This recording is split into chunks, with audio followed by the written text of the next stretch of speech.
Okay guys, today in this tutorial I'm gonna show you how you can add animated text or titles to your video, okay, with InShot video editor.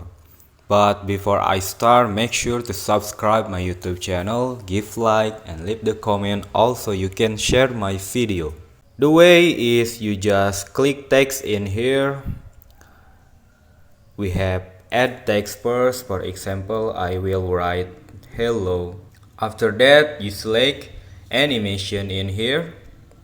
And now select animation you want. For example, I will select this animation and select done, and we can play.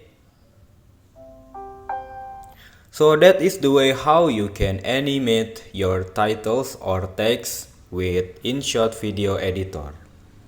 Thanks for watching this video. Make sure you subscribe, like and leave the comment on this video. Thank you.